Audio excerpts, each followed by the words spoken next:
Student, आपका स्वागत है आपके अपने इस YouTube channel science class and GK पर। देखो, आज हम बात करने वाले हैं यहाँ पे कि जो लैब असिस्टेंट की तैयारी करने वाले स्टूडेंट्स हैं उनके लिए एक मोटिवेशन का यहाँ पे वीडियो बनाने जा रहे हैं कि आपकी जो तैयारी है वो कंटिन्यूटी कैसे रखनी है, मतलब तैयारी है वो एकदम रेगुलर कैसे रखनी है आपको, और इसके अलावा यहाँ पे कि जो आपकी सिटिंग पावर है उसको कैसे बढ़ाना है।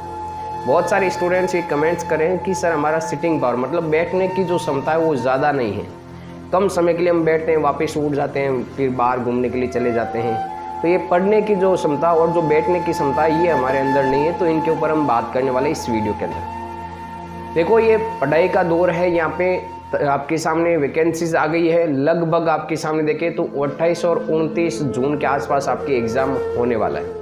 तो आपके पास अप्रैल पूरा है, मई पर पूरा पड़ा है, और जून मान लो आपके पास 90 दिन है एक्स्ट्रा। मतलब आज से आपके पास में 90 दिन है और इन 90 दिनों के अंदर आपको जम करके पढ़ाई करनी है। अगर आपको अपने माँ बाप का सपना पूरा करना है तो इन 90 दिनों के अंदर आप कैसी भी आपकी हालत है, आप बस कंटिन्यू अपनी पढ़ाई करते रहिए। जैसी कंडीशन के अंदर आपके पास जो स्टडी मटेरियल है उस स्टडी मटेरियल को आप कंटिन्यू पढ़ते रहिए। आज से 5 साल बाद में आपसे ये कोई नहीं पूछेगा कि आपकी गर्लफ्रेंड्स कितनी हैं, आपके दोस्त कितने हैं। बस आपसे आज से 5 साल बाद में ये पूछा जाएगा कि आपका बैंक बैलेंस कितना है, आपके पास गाड़ियाँ कितनी, आपके पास बंगले कितने और आपके पास फ्लैट कितने हैं। और इसके अलावा यहाँ पे ध्यान में रखना कि ये सारी चीज़ें आपका मायने रखेगी। अगर आपकी रेपुटेशन रखनी है तो आपको पढ़ना पड़ेगा, इसके अलावा आपके पास कोई इलाज नहीं है। ऐसा नहीं कि आज आपके पास मानो 4-5 गर्लफ्रेंड है, बाद में कोई नहीं पूछेगी भी आपकी गर्लफ्रेंड कितनी है, भी कोई माइंड नहीं रखी और ना वो आपके पास आने वाली है। ये बस एक टाइम पास का जरिया रहता है सबके लिए, कोई किसी का नहीं होता है।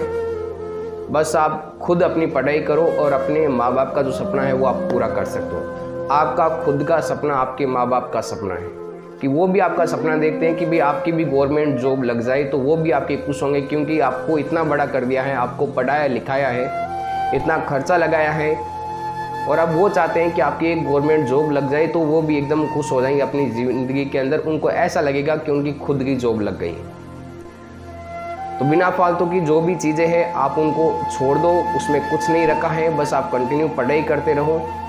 और इसके अलावा नेक्स्ट बात करते हैं कि सिटिंग पावर है वो आपको कैसे बढ़ाना है। देखो, सिटिंग पावर के अंदर आपको क्या करना है। मान लो कि भी मेरे पास ये एक बुक्स है, ठीक है, ये आपके मेरे पास एक कोई भी बुक्स हैं, तो इसके अंदर आपको मान लो कि आप पढ़ने बैठते हो तो पहले आप इसके बुक्स के टोटल पेज देखो कितने हैं। मान लो भी मेरे सामने इस बुक्स के जो पेज है टोटल आपके लगभग 400 के समथिंग है। अब मैं टारगेट बनाऊंगा कि मुझे ये पेज है लगभग मान लो 50 पेज है, वो कैसे भी करके कंप्लीट करने इतने टाइम के अंदर। एक बड़ा एरिया मत लो आप।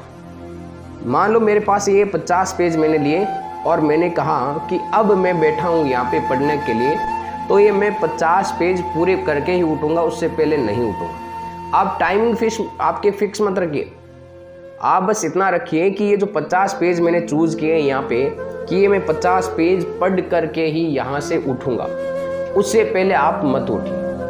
100% आप ऐसा टारगेट लेके चलिए, 10-15 दिनों के अंदर आपको बिल्कुल फ़र्क लगेगा कि ये जो टारगेट आपने लिया है वो 100% आपका काम करेगा। आप उसमें टाइमिंग मत लिखिए, बस ये रखिए टारगेट कि आपके पास ये 30 या 40 पेज है, आप इसको पढ़ करके ही यहाँ से उठेंगे।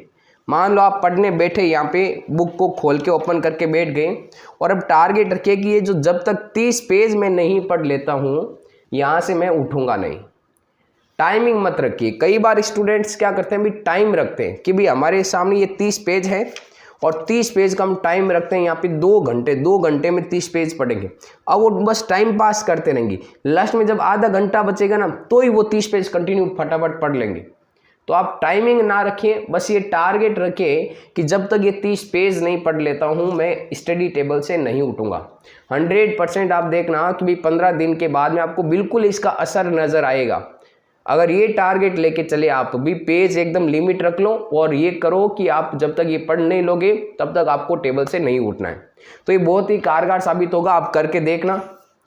और 100% काम में भी आएगा ये ट्रिक, और आपकी जो सिटिंग पावर है वो अपने आप ही बढ़ जाएगी। फिर आपको खुद को फील होगा कि हम जो चीज़ें पढ़ रहे हैं वो एकदम शानदार चीज़ पढ़ी, और आपको फील होगा कि भी आज हमने जम कर के पढ़ाई की है, ठीक है। और इसके अलावा यहाँ पे बहुत सारे स्टूडेंट्स की आजकल मतलब एक ये एडिशन हो गई, आप देखो तो मोबाइल चलाने की आदत। फेसबुक हो गया, व्हाट्सएप हो गया, इंस्टाग्राम्स हो गया, ये बिना फालतू की चीज़ें, कोई काम नहीं आने वाली। हाँ ठीक है, आप व्हाट्सएप अपने पास रख सकते हो, भी कोई डॉक्यूमेंट्स हो, कोई नोट्स वगैरह हो तो आप ले सकते हो इधर उधर से, लेकिन इंस्टाग्राम और फेसबुक पे क्या है, बस घंटों घंटों उसके ऊपर आप यहाँ पे अपनी उंगली स्क्रॉल कर रहे हो, कुछ नहीं रखा है उन सब के अंदर। उनको कुछ टाइम के लिए आप उनको बंद कर दो एकदम, बिल्कुल भी फ़ोन से दूरियां बना लो आप। हाँ ये ठीक है, आप लाइव क्लास ले रहे हो कहीं से, अगर यहाँ पे नोट्स लिख रहे हो तो उस समय आप फ़ोन यूज़ ले सकते हो, बाकी समय आपका जो मोबाइल फ़ोन है इससे आप दूरियां बना लो। इसके अलावा यहाँ पे एक सोते समय आप अपना जो मोबाइल फ़ोन है वो अपने से थोड़ा दूर रखें, और सोते टाइम फ़ोन ना चलाएं। मतलब सोने से पहले अगर आप जिस समय सो रहे हो उससे आधा घंटा पहले आप फ़ोन को अपने से दूर कर लीजिए, क्योंकि सोते टाइम अगर आप फ़ोन चलाओगे तो आपको 1-2 घंटे फिर और नींद नहीं आएगी। तो इसलिए आप सोते टाइम में दिन के अंदर जो चीज़ें आपने पढ़ी हैं उन चीज़ों को वापस आप रिकॉल करो, उनको वापस आप रिमेंबर करो। आप देखना 100% आपको लगेगा कि आपकी तैयारी है वो एकदम बेटर चल रही है। इसके अलावा एक और यहाँ पे मेथड मैं आपको बताने जा रहा हूँ कि भाई जिसने आपने आज मान लो पढ़ाई की है और एक आपने कल पढ़ाई करोगे, तो इन दोनों के अंदर कोई आपको इम्प्रूव लग रहा है कि हमने कल की बजाय आज ज़्यादा पढ़ाई की है और आज हमने कुछ सीखा है, हमारी ज़िंदगी के अंदर कुछ इम्प्रूवमेंट हो रहा है, तो 100% है कि आप एकदम रियल में पढ़ाई कर रहे हो, एकदम रियल में पढ़ाई कर रहे हो। मतलब कल के मुकाबले आज आपको लग रहा है कि आपकी लाइफ के अंदर थोड़ा बहुत भी इम्प्रूव है, आपके पढ़ने का जो पावर है या फिर आपके जो याद करने का पावर है या फिर कुछ चीज़ें नई सीखने का जो पावर है, आपने कुछ भी नया सीखा है और आपके अंदर इम्प्रूवमेंट हुआ है, चाहे 0.1% भी हो, आपके 0.1% भी अगर इम्प्रूव हो तो आपको ऐसा लगता है कि आपके अंदर इम्प्रूव हुआ है, तो 100% है कि आप एक दिन सिलेक्शन ज़रूर हो जाओगे। तो इम्प्रूवमेंट होना ज़रूरी है दिनों दिन। ऐसा नहीं है कि आपके दिनों दिन जैसे पहले थे वैसे के वैसे आप चल रहे हो। अगर कुछ नई चीज़ें सीख रहे हो, कुछ इम्प्रूवमेंट हो रहा है आपके अंदर, तो 100% है कि आप सिलेक्शन की तरफ जा रहे हो। और जिस दिन आपको लगे कि आपके अंदर इम्प्रूवमेंट नहीं हो रहा है तो उस समय अपनी डायरेक्शन है वो बिल्कुल आप चेंज कर देना, आप गलत रास्ते पे चल रहे हो भाई। तो इन सब बातों का आप विशेष तौर से यहाँ पे ध्यान में रखना है। इसके अलावा आपका भी जो डाउट्स है वो आप कमेंट बॉक्स के अंदर ज़रूर बताएं। मिलते हैं वापस नेक्स्ट वीडियो के अंदर ऐसे ही मोटिवेशन के साथ में।